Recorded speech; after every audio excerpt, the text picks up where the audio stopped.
बिस्मिल्लाहिर्रहमानिर्रहीम। अस्सलाम वालेकुम नाजरीन, आप देख रहे हैं कश्मीर क्राउन और मैं इरफान तिलगामी। नाजरीन, अगरचे हम कोरोना वायरस के हवाले से बात करें तो वादी कश्मीर के साथ साथ जम्मू में कोरोना वायरस का कहर जारी है और गुज़श्ता 24 घंटों के दौरान तकरीबन 3700 के मुस्बत मामले सामने आए और वहीं पे तकरीबन 50 लोगों की मौत गुज़श्ता 24 घंटों के दौरान वाक़या हुई है। अगरचे हम आज भी बात करें तो आज भी कोरोना वायरस का जो लॉकडाउन है वो जारी है, लेकिन फिर भी लोग शायद उस पर अमल नहीं कर रहे हैं। बहरहाल नाज़रीन, आज भी हम बात करेंगे हमारे साथ जिनसे हम आए रोज़ बात करते रहते हैं, डॉक्टर्स एसोसिएशन कश्मीर प्रेसिडेंट जो है डॉक्टर सोहेल नायक, आज भी हम उनसे बात करेंगे। लेकिन सबसे पहले हम डॉक्टर साहब से जानेंगे कि डॉक्टर साहब, अगर हम आज की बात करें तो आज जो है ज़्यादातर पेशेंट जो कोविड पॉजिटिव के होते हैं उन्हें घरों में ही होम आइसोलेट किया जा रहा है। लेकिन डॉक्टर साहब, कई इलाकों से हमें ये शिकायत मौसूल हुई कि उसके बाद वो अपने घरों में नहीं बैठते हैं और उनके घर वाले भी कोविड SOPs को फिर फॉलो नहीं करते हैं। डॉक्टर साहब, सबसे पहले आप उन लोगों से क्या कहना चाहते हैं? देखिए, जो कोविड पैंडेमिक है ये एक बहुत बड़ा पैंडेमिक है, तो इसमें पिछले साल ही डिसीजन लिया गया कि जो भी पॉजिटिव आएगा फैमिली उसको घर में ही रखा जाएगा जी। देखिए, अगर आप शुरुआती में देखेंगे पैंडेमिक में क्या होता था, जो पॉजिटिव निकलता था उसके बाद कंटैक्ट ट्रेसिंग होती थी, उससे पूछा जाता था आप किस किस से मिले, वो बोलता था मैं रोटी वाले से मिला, मीट वाले से मिला, तो सबको लेके कहीं क्वारंटाइन किया जाता था 14 दिन के लिए जी। तो उससे क्या हुआ कि जितने भी गवर्नमेंट स्ट्रक्चर है या गवर्नमेंट एम्प्लॉइज है वो सारा ओवरबर्डन हुआ, कयास हुआ, कंफ्यूजन हुआ, लोग डरने लगे। लेकिन उसके बाद गवर्नमेंट को ये समझ आया कि 80 से लेकर 90% लोग जो है वो एसिम्प्टोमेटिक होते हैं या माइल्ड केस होता है। तो गवर्नमेंट ने ये डिसीजन लिया, नेशनल लेवल पे नेशनल पॉलिसी बनाई कि जितने भी लोग पॉजिटिव आएंगे अगर उनके माइल्ड सिम्टम्स होंगे या सिम्टम नहीं होगा तो वो घर में ही रहेंगे जी।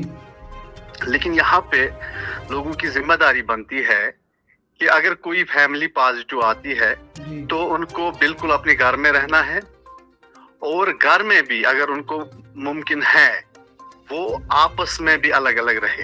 अगर पॉसिबल है, घर बड़ा है, बड़े बच्चे हैं, वो रह सकते हैं।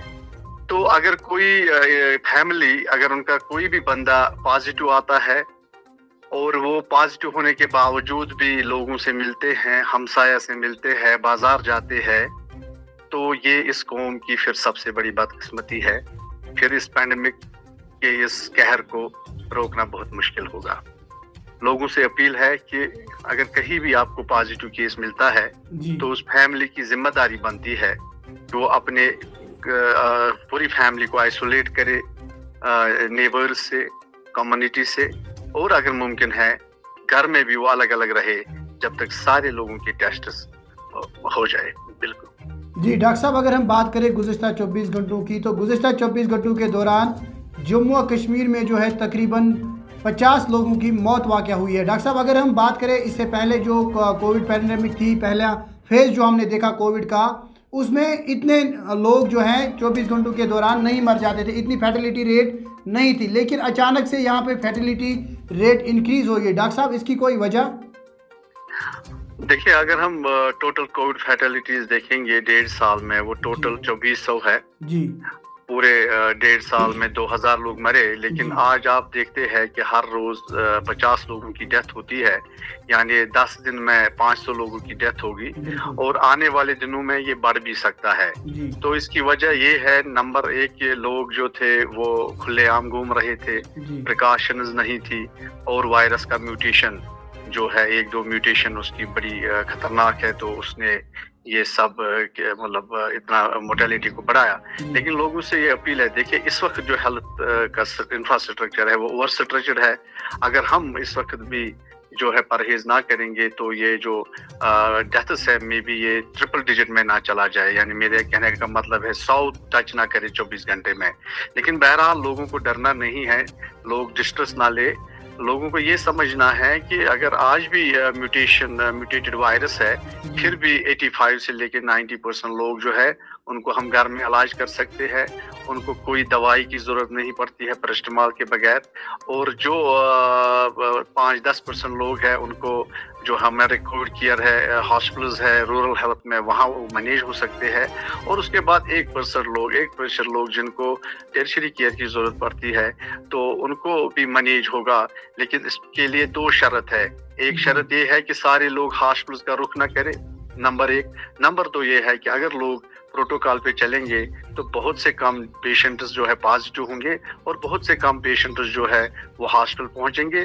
और जब कम पेशेंट्स, लिमिटेड पेशेंट्स हमारे हॉस्पिटल में पहुंचेंगे, उनको भरपूर इलाज मिलेगा, ऑक्सीजन मिलेगा, जो बहुत इंपॉर्टेंट है। तो लोगों को ये समझना यहाँ पे बहुत ज़रूरी है। अगर हम परहेज नहीं करते हैं, प्रोटोकॉल नहीं मानते हैं, तो फिर बहुत ज़्यादा लोग बीमार होंगे और उसमें कई लोगों को फिर ऑक्सीजन नहीं मिलेगा और वो जो मौत है वो हमारे प्रोफेशन की बड़ी बदकिस्मती होगी और वो पूरे कौम की बदकिस्मती होगी। और उस वक्त जो है फिर ये जो पैंडेमिक है हमारे हाथ से निकल जाएगा। डॉक्टर साहब, अगर हम बात करें, कई एक लोग शिकायत कर रहे हैं कि जो भी यहाँ पे हेल्थ मराकज़ है वहाँ पे जो है कोविड-19 की वैक्सीनेशन जो है की जा रही है, लेकिन कई एक हेल्थ मरकज़ पे जो है वहाँ पे वैक्सीन फिर अवेलेबल नहीं होता है। और कई एक जगहों पे उन्हें ये कहा जाता है कि हमें आज दिन में खाली 20 ही करने हैं, या जो कोरोना वायरस के टेस्ट करने जाते हैं उन्हें कई एक जो हमारे सब डिस्ट्रिक्ट हॉस्पिटल्स है या जो हमारे PSCs है वहाँ पे उन्हें कहा जा रहा है कि हमें आज बोला गया है कि आप खाली 20 लोगों का टेस्ट करें या 30 लोगों का टेस्ट करें। डॉक्टर साहब, क्या वजह हो सकती है इसके पीछे? देखिए इरफान साहब, मैं ये कहूँगा कश्मीरी की सबसे बड़ी बदकिस्मती ये है कि जब तक ये अपना साइंस नहीं जानते हैं साइंस में, तब तक इनको चैन नहीं आता है। जब वैक्सीन आए उसके बाद उस वक्त इन्होंने ये कहा कि इससे बहुत साइड इफेक्ट्स है, इससे बंदर बन सकता है, इससे इनफर्टिलिटी होगी। तो उस वक्त बहुत वैक्सीन आए भी होते थे, क्योंकि एक वैक्सीन वाइल में 10 डोज होते हैं। कोई 2-4 बंदे आते थे तो 6 डोजेस फिर जाया हो जाते थे उस वक्त। आपको तो ये पता है, सब कश्मीरियों को पता है। लेकिन जैसे जैसे इनको लगा कि दिल्ली में तूफान आया, मरने का खतरा है, तो अब सारे लोग एक साथ जो है वैक्सीन के लिए दौड़ते हैं। और मैंने देखा कि जो एलिजिबल भी लोग नहीं थी वो भी आते थे वैक्सीन के लिए। तो जो वैक्सीन का एक प्रोडक्शन होता है, एक चेन होता है, ये एक लिमिटेड रहता है, क्योंकि अनलिमिटेड नहीं हो सकता है कि आप पूरा कश्मीर एक ही दिन सेंटर्स पे भागेंगे। इसमें कोऑर्डिनेशन और कोऑपरेशन का इंपॉर्टेंट है। हेल्थ डिपार्टमेंट से रजिस्ट्रेशन करना है, अपॉइंटमेंट लेना है। तो इंशाल्लाह यही लगता है कि जो पूरे कश्मीर के लोग हैं 18 ईयर से अब, वो आने वाले महीने में पूरे वैक्सीनेट हो जाएंगे। लोगों को बिल्कुल डरना नहीं है, रजिस्ट्रेशन करना है, अपने नंबर का वेट करना है। और मैं उनको ये गारंटी के साथ कहता हूँ कि आने वाले महीने में सारे लोग जितने भी 18 ईयर्स के अबो है, एक्सक्लूडिंग प्रेग्नेंट लेडीज और लैक्टेटिंग मदर्स, सारे लोग इसी महीने में उनको अपना अपना डोज मिलेगा। क्योंकि हिंदुस्तान जो है वैक्सीन प्रोडक्शन में 2/3 वैक्सीन जो है वो हिंदुस्तान में जो है उनकी प्रोडक्शन है। जी डॉक्टर साहब, अगर हम बात करें, शायद आपने कल भी एक प्रेस स्टेटमेंट दिया था कि जो भी हमारी जो माएँ बहनें प्रेग्नेंट है उन्हें चाहिए कि वो भी ये कोविड वैक्सीनेशन कराएं। क्या इससे उनको कोई खतरा है? देखिए, जब तक साइंस किसी चीज को बैक ना करे, रिसर्च बैक ना करे, तब तक ब्लाइंडली हम कोई रिसर्च कश्मीर से शुरू करें वो जायज नहीं है। साइंस हमेशा वो डेवलप्ड वर्ल्ड से शुरू होता है, अमेरिका यूके से शुरू होता है, वहां से फॉलो होने के बाद फिर इंडिया आता है, उसके बाद हमारे कश्मीर पहुंचता है। जब से ही ये यूके अमेरिका में रिकमेंड हो जाएगा वैक्सीन, उस वक्त भरपूर हमारी प्रेग्नेंट लेडीज और लैक्टेटिंग मदर्स को मिलेगा। क्योंकि इरफान साहब, रिसर्च कश्मीर में नहीं होता है, रिसर्च बाहर वेस्टर्न वर्ल्ड में होता है। जब वहां से हमें रिकमेंडेशन मिलेगा उसके बाद यहाँ पे एक्शन होता है। जी डॉक्टर साहब, आज काफी दिन हुए, तो आज आपकी क्या मैसेज होगी लोगों के लिए? देखिए, मेरे लोगों के लिए यही मैसेज है कि हम रिलेटिवली स्टेबल है। पैंडेमिक के लिए हमारे पास क्राइसिस नहीं है। बहुत लोग मर रहे हैं, 50 लोग मर रहे हैं, लेकिन हम इस चीज को रोक सकते हैं, हम इस वेव से बच सकते हैं, हम इस वायरस को हरा सकते हैं। लेकिन ये जंग हमें मिलजुल के लड़नी है। इसमें ये नहीं बोलना है ये गवर्नमेंट है, ये डॉक्टर है, हम पब्लिक है। इसमें हमने मिलजुल के हाथ मिला के लड़ना है। अगर हम हाथ मिलाएंगे आज, तो हम इस वायरस की ये जो बड़ी इसने तूफान उठाया है पूरे दुनिया में, हिंदुस्तान में और कश्मीर में, तो हम ये जंग जीत सकते हैं अगर हम एक दूसरे का साथ इस वक्त भरपूर देंगे।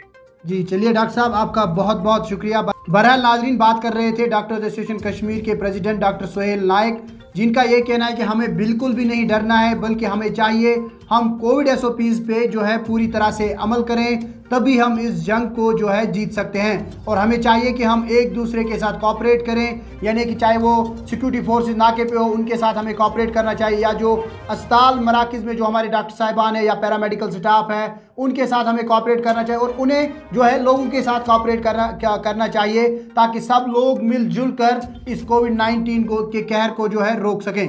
बहरहाल नाज़रीन, मज़ीद खबरों और अपडेट्स के लिए आप देखते रहिए कश्मीर क्राउन। मुझे दीजिए इजाज़त। ऑनलाइन एडिटर सोफी सजाद के साथ खुदा आपका हामी और नासिर। जम्मू और कश्मीर जिंदाबाद। Rakib Sir's Excellence Paripura Srinagar offers comprehensive coaching for CBSE 11th, 12th, Arts and Commerce in all subjects. For more info, call on 9622 888 333.